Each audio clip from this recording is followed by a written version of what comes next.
So we're day 12. I don't know. I'm thinking eventually I need to start changing this because it's never ending. But I made a list again for today of things to do, and I have most of it already done. Sorry you weren't a part of that, but it would have been boring because I was writing checks. Along with another egg run. So thank you to our egg customers. And we do have like 1 or 2 dozen extra. If you're needing something, contact me. And hopefully our chickens here will start laying soon. They haven't as of this morning.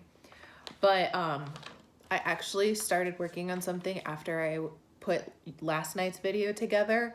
And I probably should have videoed it, but I was on a roll and I was tired. It was a long day. But I did go through my seed paper from yesterday, and I highlighted some of the plants that I think I want to seed again for another harvest. I just don't know exactly what duration I want the change. Like for instance, lettuce. A lot of market gardeners that produce lettuce seed at least every week or 2. But I'm not sure I need that much lettuce, especially since this is my first year of really trying to produce more than just for us. But I think I'm gonna try another onion round because I don't know that I did enough for us. We'll see.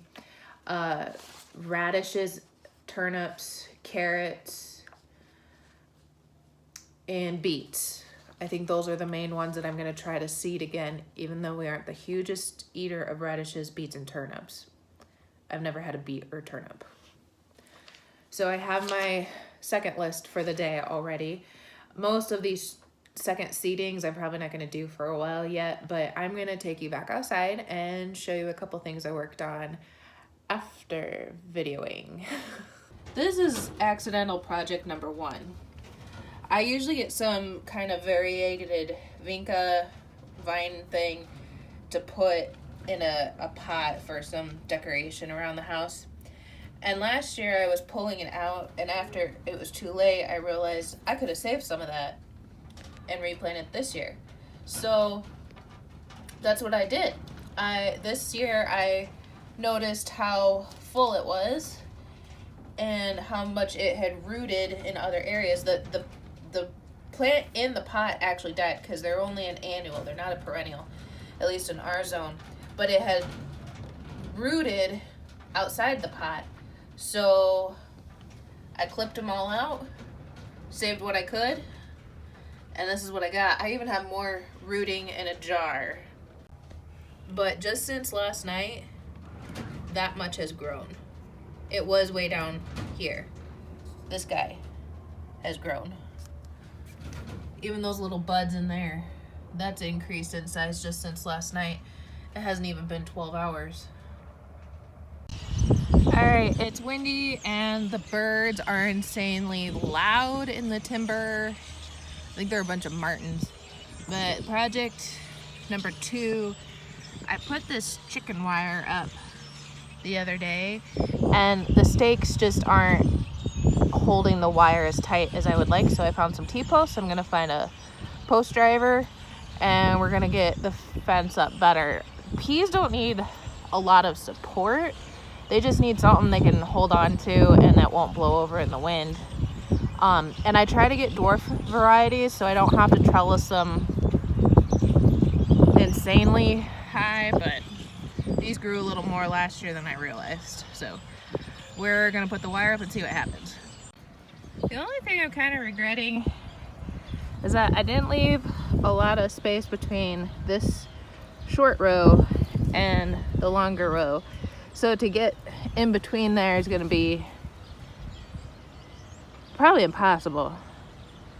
But I'll have to look at my maturity dates. Maybe we can pull out the far side fence by the time I can really get these in. And sugar snap peas, that's what these are.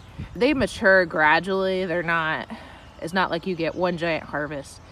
I almost planted more than this, but they're doing really well for starting in the greenhouse and just going straight to ground. We've had a few cold nights. Hi, Raisin. Oh, there she goes walking through my peas. So we'll get the fence strung next. Everybody does things differently, so I don't want to give the impression that there's one way to do things, but this is just kind of what I did. I took the spool of chicken wire and I didn't cut it because I never know how long I want my chicken wire to be. So I just started on that post there, strung it down to the corner, across, and back up to here. And then in the fall or whenever we're done with this section, we'll just undo everything, roll it up, put it away, and then I'm not stuck with short amount of fence.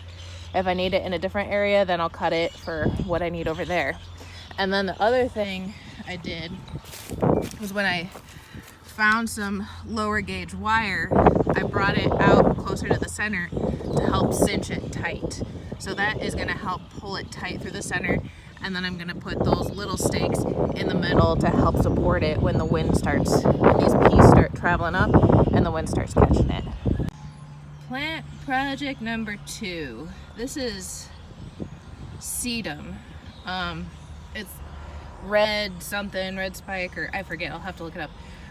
Sedum. A lot of people around here have it. It's a stone crop, meaning it's kind of in the variety of cactus where it grows just about anywhere. It survives almost anything, and especially drought, and they have a really shallow root system. So I'm gonna, for the last couple years, I've been looking at this in the summer and fall going, I really need to divide that. But then it comes to spring and it looks like there isn't much there. So I leave it.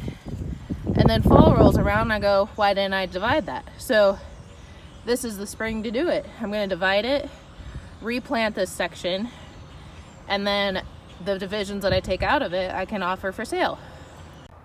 So we only dug up maybe half the bed and I have all these starts.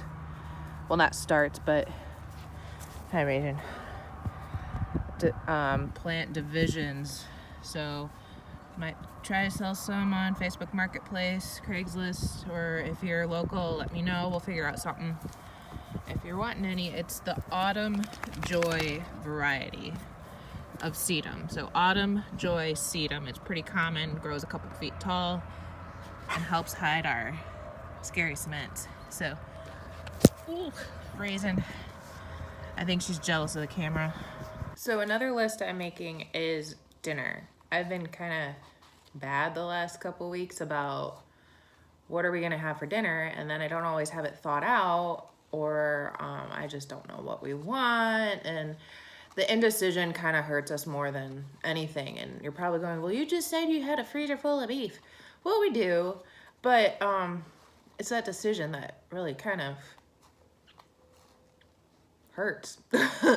I do have a Nancy's pizza in the oven, and it's our version of homemade pizza. I'll put a link in the comments or in the description for the video below to a blog post I did last year about our version of homemade pizza. I love it. It makes enough that it lasts us for several meals. Even Colton, you know, takes a few meals to get through it. But just having a list of ideas really helps me decide what we're gonna have for dinner. I don't know why. It's like I can just look at it and go, yep, we can have that. Plus, when I make my list, it makes me make sure that that's what we have in the cupboard. So that helps me with my monthly grocery run. I usually try to do a big grocery run about once a month, and then I can get all my items for several different meals that will last us for several meals each, because there's only 2 of us, so usually I try to get some leftovers out of it. So the Nancy's pizza will last us, you know, tonight, and then a couple other meals, plus lunches. And then I'm gonna write down things like spaghetti, or if I have stuff to make lasagna, or steaks, but I need that list, and I'm just gonna do it on a Post-it here. So I can look at it and go, okay, yeah, we're gonna have that, instead of debating about what we're gonna have all day. It's not a meal plan like, you know, you look on Pinterest and do a meal plan for your week or month. It's not like that. It's just a list of meals that I can pick from that I know we already have in the freezer, or if I need to get the groceries for the month. And it's just kind of like shopping your cupboards, you know? If you have your basic meal structure, you can go through your cupboards and pull everything out, and then there you go.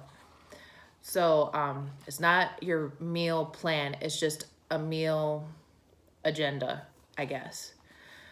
I'm wondering if anybody else does this or if it's just me because I'm so indecisive and slightly unorganized. I don't know if you can see her, but Raisin is right there on the couch and she is whooped. She has enjoyed, there she goes. She has enjoyed being out with me every day. Usually she's stuck in the house all day while we both go to work, and she's getting way too used to going out every day. It's funny. And she might not be very happy when I do go back to work, but it looks like I am off for a few more days. So I'm still gonna need video content. If you guys have a suggestion or an interest in something, let me know. Got some stuff working in the greenhouse. I might start working on some garden things. A bad weather day, I might have a project that I need to do, but I'm not sure how much motivation I have to do that project. So once again, I hope everybody's doing well, staying safe, staying healthy. So far, we're okay. The numbers are pretty down low for our county. We're a pretty rural farmer community, so I think that helps us.